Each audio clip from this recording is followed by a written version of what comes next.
Hello, everybody. How you doing? I hope you're all doing really well. So here is the video of the first half of April and the well spoken about eclipse that's coming up on the 8th of April. We have a solar eclipse, which is going to be very, very powerful. And I'm going to explain to you all what that means, and especially what it means for you in your charts and in your life, in your personal life. So how can you basically get the most out of this eclipse, out of this energy that is coming from the heavens, so that you can use it constructively in your life, okay? That's the purpose of astrology. The purpose of astrology is to align ourselves with the forces of the universe, forces of the heavens, so that they flow through us and so that we achieve, we align ourselves with our souls. Our natal chart is the energy of our soul. So when we align to our natal chart, we align to our soul, and then our life is a reflection of our soul. When our life is joined up with our soul and the life we are living is a reflection of our soul, then we are in alignment with ourselves. Then our life is fulfilling, is happy, is beautiful, and is definitely worth living. Okay, so with all that said, let's start. Let's start with what's going on. So let me share with you my screen so you can see the chart. So here we are. These are the positions of the planets on the 8th of April when we're going to have the solar eclipse. Basically, what are we seeing? Before we get into the eclipse, lots of Aries energy. Okay, so this is a time for launching, for beginning, for starting, for breaking free from something. Remember that song, I Want to Break Free. It's about breaking free. It's about really starting off a new project, a new chapter in your life. It's breaking free from toxic relationships, from unwanted jobs, from addictions that hold us back. It's about breaking free from anything that doesn't allow us to be our true selves. So that's what Aries is about. Aries is about fighting, is about moving forward, is about, um, just taking the problem and facing it and solving it and moving beyond it. Okay, so that's what's happening with that much Aries energy. So let's take advantage of it and let's move forward with our projects. The other thing that's going on with so much Aries energy is that on a world level, we're going to hear a lot of war drums. People saying, well, we're going to face war, war is coming, because there's a lot of confrontation, lots of Aries energy, people fight each other. There's lots of confrontation going on. Okay, so what we need to do is hopefully stop fighting each other and start fighting together, or fighting and allowing oneself to fight, but allowing others to fight their battles and to move forward in their projects. And that way things can move forward for everybody. If you feel that if you're already naturally an Aries person, with lots of fire in your chart, or very Leo, very Sagittarius, which are the three fire signs, or a strong Mars in your chart, then this period, it can feel definitely very intense, with even more frustration than usual, even more tension than usual. Then you should try and release that energy through sport, through martial arts, through some competitive sports, through swimming, some release, okay? That will help out. Also avoid heating foods like alcohol, like spicy food, because that will make the problems worse. Okay, so try to release that huge amount of energy that is there from Aries, because there's going to be plenty of it. Ideally, of course, eventually life is about transcending that and using our energy in becoming a spiritual warrior, right? It's about realizing that life is not about ego, it's not about competing, it's about transcending our ego. And it's about realizing that we're all one, that we all come from the source, that we are all divine. But we also need our ego for the mundane life to live in this world. But we need to be very aware of when this ego is helping us or when this ego is actually not helping us, and we're just like falling for its traps, like any anger, frustration, guilt, sadness. Those are all ego emotions. When we want to be out of those, then we need to raise our vibration. Okay, but that's that's what's happening with Aries. So lots of Aries, lots of time to move forward. Okay. At the same time, we are having Mercury in Aries as well here, but it's retrograde. It's retrograde from the 1st of April to the 25th of April. So that means that during that time, it's a time to review and revisit certain things that may have not been finished and in the past. So think about it this way.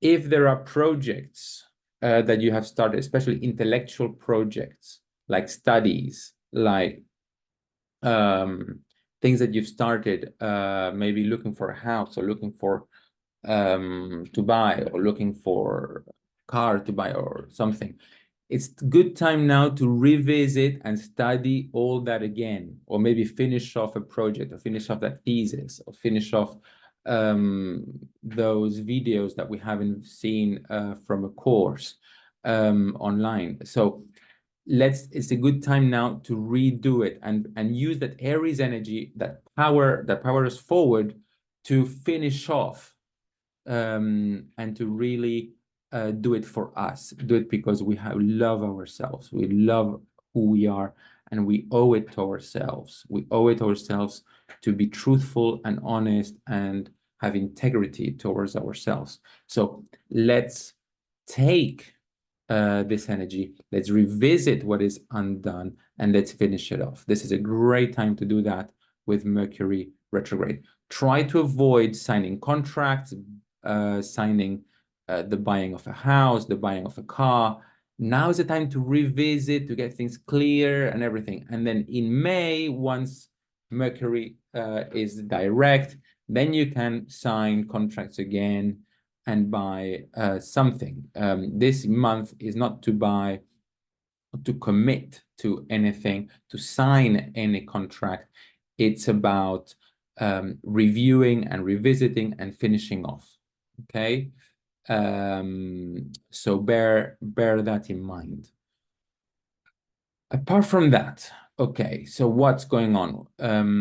We continue to have Pluto in Aquarius. Pluto in Aquarius, it's going to be there 20 years, like we've said in previous videos, but is already starting to be felt. Pluto in Aquarius has been there now since January. And what are we seeing? Well, we're seeing that decentralization is going to be the word that is going to be buzzing for the next 20 years. Everything is going to get decentralized. And there are going to be people resisting that. For example, in Spain, the media, the big media conglomerates tried to take Telegram down. because it's something that they cannot control, and alleging that there is a lot of material there that is copyrighted. But the judge in the end in Spain ruled that Telegram could continue to function, and that it would be draconian to stop it from functioning. So things like a Telegram, where information is completely decentralized, it's going to continue to function. And telling people also to resist it, like TikTok in the US as well. They want it broken apart, at least the US part of it, so that it's not under Chinese hands.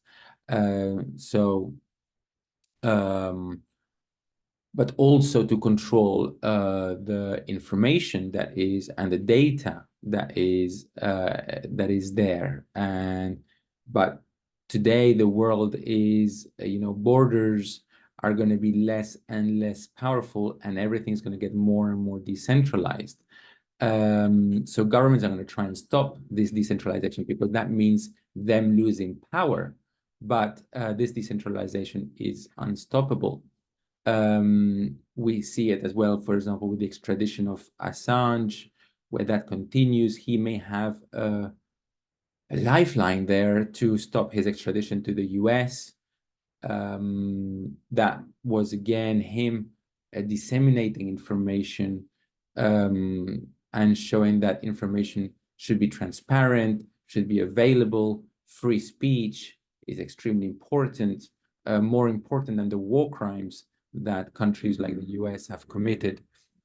So, but of course, the US won't have it, and will chase him around the world. So, because we still are in a world where still centralized powers have a lot of power. But we're moving away from that. We're moving towards a multipolar world, decentralized world, and a world of network, a world modeled on the internet, where everybody is on the same level. So hierarchical structures, like, for example, the British monarchy, is going to come under massive pressure. And we're seeing it. We're seeing it with the King Charles sick, with Kate Middleton sick, with cancer, both of them, and with tensions in the relationship between Kate and William. So can an institution like the British monarchy, which is basically, I mean, come on, it's just pure entertainment, really. What do they bring of value to the table nowadays? It's just basically headlines for the tabloids. That's really what they bring. And otherwise, wouldn't we all be better off without monarchies? I mean, these institutions, which are super hierarchical, super vertical, cannot function in a world where everything is going to be much more horizontal and much more egalitarian. Okay, so I expect institutions like those to come under pressure. Just like in a country where there are dictators, where power is concentrated in the hands of very few, such as Russia, such as Iran, such as China, and other countries as well. Things are going to get decentralized. I mean, we see it as well, even in the US, where Texas is saying, well, I mean, come on, I'm not going to follow what the federal government is going to say. I'm going to do my own thing. And yeah, I mean, many people have spoken about the possibility of Texas and parts of the US splitting off. So there's going to be tensions there that could bring that split potentially, or maybe we could get really close to that split before we all come back and say, okay, let's come to the table, let's talk about it, let's reform the system, That's what we're going to need. We're going to need lots of ability to listen and to reform. We're not only going to get through this without conflict if we are willing to reform pretty much everything in society. So deep reforms will be necessary, and therefore revolutions are coming, which are going to be at long last, really, which we've been waiting for, many of us at least for many years. But many astrologers foresee those revolutions now in the next 20 years. It's going to be a very, very revolutionary time. Right, so we have this Pluto in Aquarius. We also have Uranus conjunct Jupiter here in Taurus, and this conjunction is becoming very, very tight. It's going to be perfect at the end of April. And then what does this mean? Well, this is probably the major conjunction, the major aspect of 2024. This is going to be a huge moment this month of April. So this month of April is already under the huge influence of this. And what is this bringing? Well, it's going to bring Uranus, the planet of the future, the planet of revolutions, the planet of change, is joining Jupiter, the planet of the philosophies, of the visions, of the law, of the current zeitgeist, as they say in German, of the spirit of the time. That's Jupiter, the spirit of the time. So the spirit of the time, the current collective mentality of people is joining the planet of the future. And this happens every 14 years, more or less. So it doesn't happen often at all. And now it's happening in Taurus, okay? So what does that mean? Well, we're going to meet, that means that we're going to have revolutions about agriculture, about health, about the physical body, about science, get ingrained into the mentality. Will be becoming the present. The future is going to become the present. So new forms of agriculture are going to appear, new forms of food with, for example, I've seen already steaks being printed with 3D printers, like, for example, new resources found on Earth that could bring new energy, things of that nature. And wherever you have this conjunction in your natal chart, well, this is where a change, a big change, a revolution, something from the future is going to come to the present. Some changes in the health, some changes in the routine, some changes in the way you eat, some changes in the way you treat yourself, some changes, revolutionary changes in that area, because Jupiter is also going to expand this Uranus. Is going to be an expansion of this revolutionary spirit. Okay, so expect that to really continue to impact our lives, definitely this month, and over the next few months still.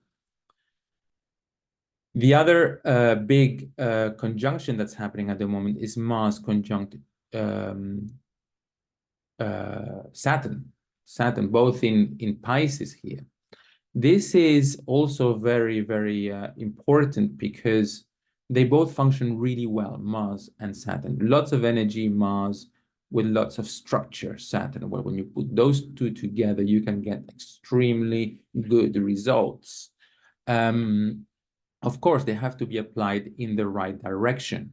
With Mars in Pisces, you have the spiritual warrior that is capable of attaining super high levels of spirituality and of union with the divine.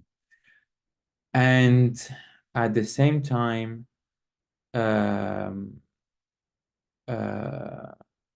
Mars in Pisces is also potentially the psychopath. So this can go both ways. Like always in astrology, you have the light and you have the shadow. So what matters here is to realize that with Mars and Saturn together in Pisces is the time to materialize any creative, any spiritual, any water-related, because it's Pisces, any humanitarian or selfless projects that you have in mind. Is the time to materialize your dreams, to materialize that dream that was always there, but not quite being materialized. And especially for anyone with strong Neptune, with strong with lots of planets in Pisces, very connected to Pisces, this is going to be a strong conjunction. So, or if anyone with Mars in Pisces, of course, or Mars conjunct Neptune, or Mars in the 12th house. This is a time when you can do it. You can do that dream. You can bring that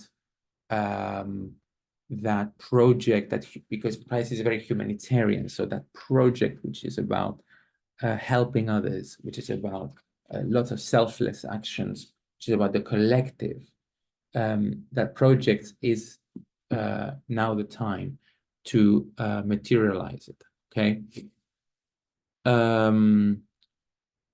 So it's about, for those of people with Mars in Pisces, now is the time to choose, okay? Do you want to be the compassionate warrior, the spiritual warrior, or do you want to be the psychopath that is completely lost and doesn't control their Mars, their energy? And so because it's all bottled up, when it comes up, it comes in completely uncontrolled anger.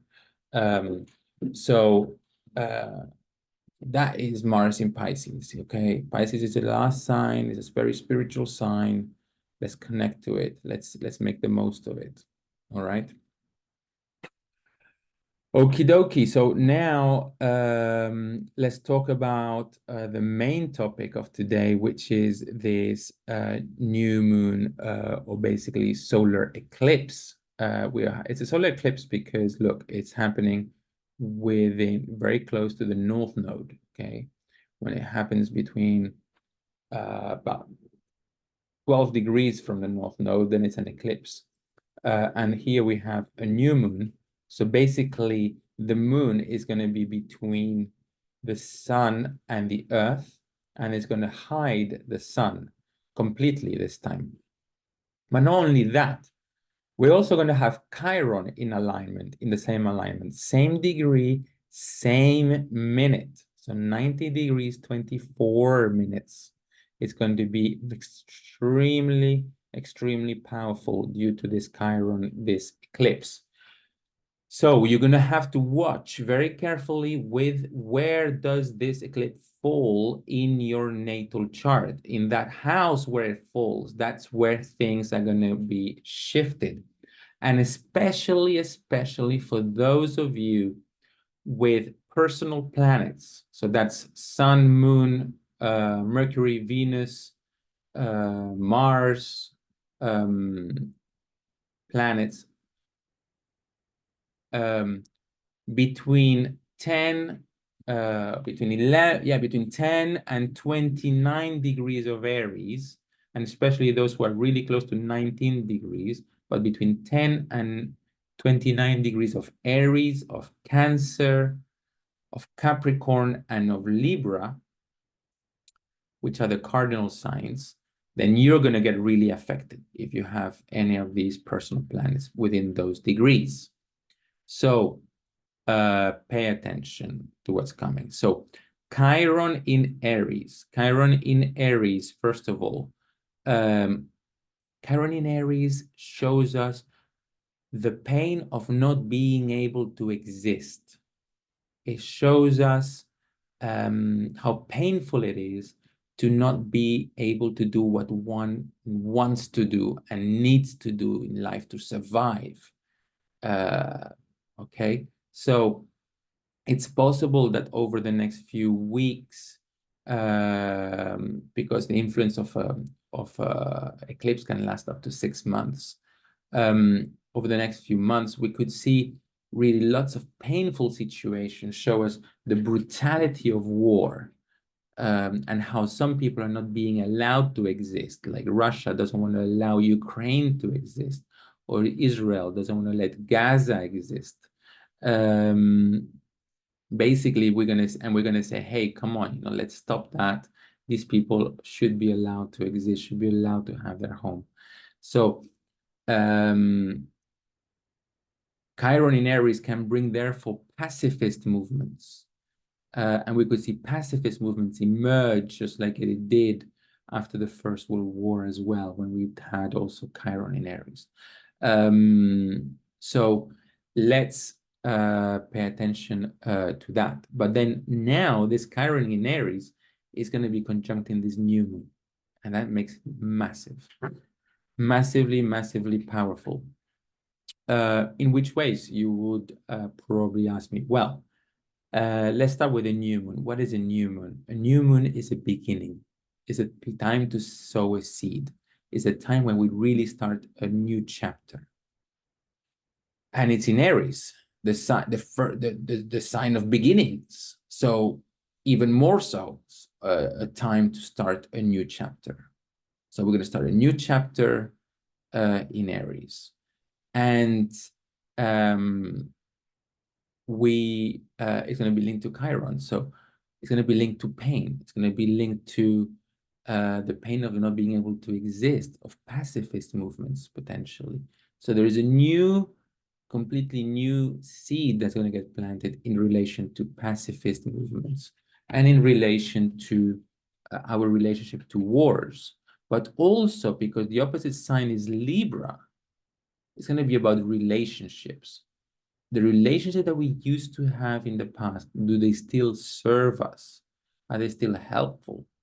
You see, Israel, for example, we are seeing it. They're pushing the boundaries so much that even the US, that has always backed Israel, is starting to think twice about it. And we saw it in a vote in the UN Security Council vote recently. Germany and France, who were also huge supporters of Israel, are now, and the UK are thinking twice now. I mean, come on, for how long can you support a genocide? Yeah. So the relationships are going to be evaluated again. Okay, and it's going to be a time to evaluate relationships. So it's a massive new beginning, and it's a massive time for healing, beginning to heal. We need to begin to heal. So it's a huge opportunity to heal. So look at where you have Aries in your chart, in which house, and let's 19 degrees of Aries, and then see, okay, that's the area where you're going to be having a new beginning and some healing to do. We're healing the past and starting a new beginning. This is a great opportunity to do that. If you have, like I said, if you have planets around 19 degrees of the cardinal signs, plus or minus 10 degrees of 19 degrees, then you're definitely going to feel it in your life. Okay. I mean, Kate Middleton is one of them. I will make a video about that, about the royal monarchy, because I see a lot of tensions coming there between Kate and William. But that will be for another video. But otherwise, yeah, I mean, you can see this an eclipse as the moon, the mother, washing the face of the sun, the child, a little bit, that needs to now grow and shine and become a man. So it's that sun within us, within all of us, that needs to shine. Now is the time to, okay, let's remove that which was kind of like hidden in the subconscious, in the unconscious, which is the moon, and let's bring it out. Let's bring it out. Let's show it. Let's clean it. Let's put it under the light of the sun. Let's purify it through the light of the sun. Let's bring consciousness on it. With that's the sun, really, consciousness, awareness. And then let's bring consciousness to the Chiron, to the pain as well, to the wound that we have there, and let's heal. Okay, so this is a massive beginning to heal. So it's a great time to break from addictions, to break from toxic relationships, to break from bad food, bad habits, and to heal ourselves. Okay, so so look where that's falling, and let's start really moving forward on that. Okay. So that's what I had for you today. I hope it was useful. If um, uh, Yeah, it's still recording. Yeah. If you have questions, if you have, drop me comments there. I will be making another video in about a couple of weeks about what's going on in the second half of April. And I will be making videos in between about different topics, which I think are of interest to all of you. So until then, take care and bye-bye for now. Take care. Bye-bye.